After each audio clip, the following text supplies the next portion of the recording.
और विनय जी आपसे शुरू करते हैं। ये जो आज कांग्रेस वर्किंग कमेटी में जिस तरीके से फैसले हुए, वंदे मातरम पर जिस तरीके से फैसला किया, राहुल गांधी का जो रुख है, क्या आपको लगता है कि ये वही कांग्रेस है जो 2014 के बाद स्ट्रगल कर रही थी, या बदलाव दिखाई पड़ रहा है इसमें? नहीं, जैसा आपने अपने इंट्रोडक्शन में कहा, मैं बिल्कुल सहमत हूं कि 2014 में जो कांग्रेस थी ये वो तो कांग्रेस नहीं है।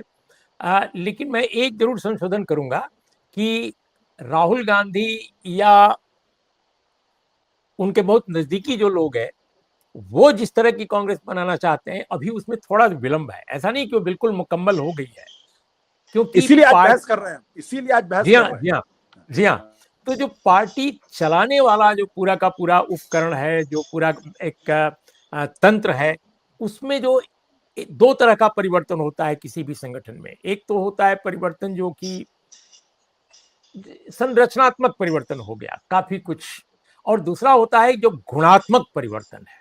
तो मात्रात्मक संरचनात्मक परिवर्तन तो खूब है, गुणात्मक परिवर्तन जो है उसमें जो कोशिश राहुल गांधी कर रहे थे वो वाकई काफी आगे बढ़ा है। उसमें थोड़ा अभी और वक्त लगेगा, और मैं समझता हूं कि ये उनका बहुत बड़ा अचीवमेंट है। शुरू में मुझे लगता था कि ऐसा होगा नहीं जल्दी, लेकिन जिस तेजी से 2024 के चुनाव के बाद जो एक मंजिल दिखाई दे रही है, जहां आज पहुंची है पार्टी, उसमें राहुल गांधी का बड़ा योगदान है। कभी कभी गलतियां बीच बीच में होती रहती हैं। तो वर्षों बरस से पार्टी के जो राजनीतिक संस्कार हैं, आप उसमें इतनी तेजी से बदलाव नहीं कर लेंगे। तो डीएनए का जो पॉलिटिकल डीएनए का जो सवाल है, उसकी अपनी समस्याएं होती हैं। ये वो पार्टी है जिसने मंडल का विरोध किया था, आप जानते हैं।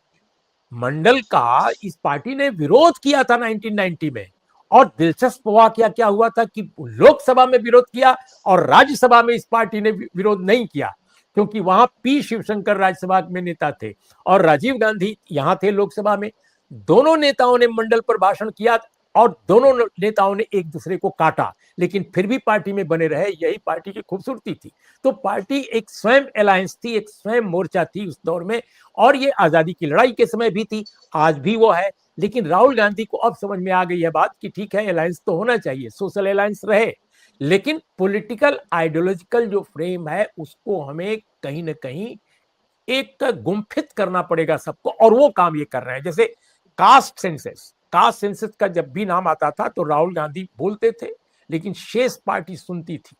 शेष पार्टी सुनती थी केवल, और समझ नहीं पाती थी कि ये क्या बोल रहे हैं, ये क्यों बोल रहे हैं। हमने तो नहीं कराया 2011 में, क्योंकि 2011 में कराने का वादा था मनमोहन सरकार का, और वो नहीं कराया। फिर जब नहीं कराया और जब बैकवर्ड कम्युनिटी के नेताओं ने, एससी और एसटी कम्युनिटी के नेताओं ने एक ज्ञापन दिया, और बड़ा ज्ञापन था वो, और उसमें यूपीए के में शामिल लोग थे, तब जाकर के ये लोग डरे परेशान हुए कि कहीं ये लोग सपोर्ट विड्रॉ न कर लें।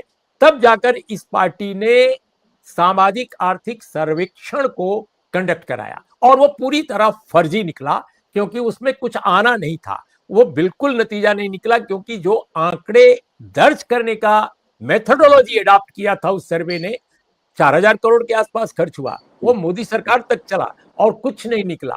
निकला नहीं, और पूरा एक तरह से डिस्ट्रॉय हो गया, पूरा पैसा बर्बाद हो गया, और कोई काम नहीं हुआ।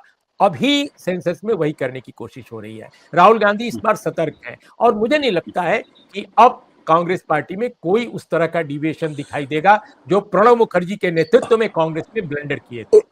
उर्मिलेश जी, क्या क्या आपको लगता है कि ये बड़ा बदलाव नहीं है कि जिस पार्टी ने आरक्षण का विरोध किया, जिस पार्टी ने मंडल कमीशन की रिपोर्ट कई दशक तक पड़ी रही, उसको इम्प्लीमेंट नहीं किया, उसको विश्वनाथ प्रताप सिंह ने इम्प्लीमेंट किया, आज उसी पार्टी के नेता राहुल गांधी कास्ट सेंसस की डिमांड अभी से नहीं पिछले 5 साल से कर रहे हैं। 2024 के दौरान उसको एक बड़ा मुद्दा बनाने की उन्होंने कोशिश की, और उसका असर भी दिखा। जब आरएसएस ने भी मान लिया कि हाँ कास्ट सेंसस हो सकता है, और सरकार ने भी कह दिया हम कास्ट सेंसस के लिए तैयार है, तो क्या ये एक बड़ा शिफ्ट कांग्रेस में नहीं है?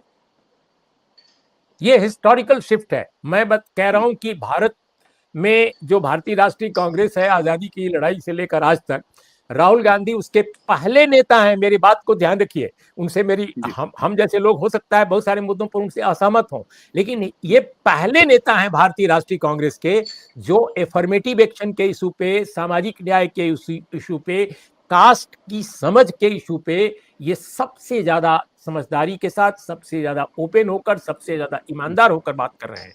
इसके पहले भारत में किसी और टॉप लीडर ने नहीं किया।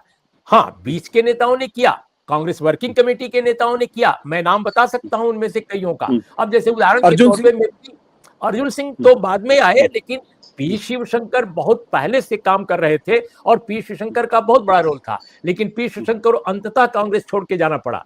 देवराज अरस कांग्रेस में थे, देवराज अरस को भी कांग्रेस छोड़कर जाना पड़ा, और किन कारणों से जाना पड़ा उसका एक इतिहास है। लेकिन वही देवराज अरस कर्नाटक में जो काम किए, वो कर्नाटक आज केवल देवराज अरस के कारण है, जो जिस जिस जिस मुकाम तक कर्नाटक पहुंचा है। तो बहुत सारे पार्टी के नेता थे जो सामाजिक न्याय के पक्षधर थे, समता के पक्षधर थे, और अंबेडकर थॉट्स को भी काफी कुछ समझते थे। नेहरू, गांधी, अंबेडकर थॉट्स तीनों का एक तरह से वो चाहते थे कि कन्वर्ज ये सारे के सारे आइडियोलॉजिकल जो बिंदु है वो हो, और वो कांग्रेस की अपनी लाइन होनी चाहिए। लेकिन कांग्रेस के लोगों ने, टॉप लोगों ने ऐसा होने नहीं दिया। मिसेस गांधी ने जबरदस्त पॉलिटिकल और सोशल इकोनॉमिक रिफॉर्म्स किए, इसमें कोई दो राय नहीं है, उनकी बहुत प्रगतिशील भूमिका थी। लेकिन इसके बावजूद जो पार्टी के अंदर दो दबाव की राजनीति थी, बहुत सारे लोग डिरेल करने में बहुत उस्ताद थे, और कांग्रेस में लंबे समय तक जो हिंदू अपर कास्ट है वो डोमिनेंट था, एलीट डोमिनेंट था, और लैंडलॉर्ड्स डोमिनेंट थे,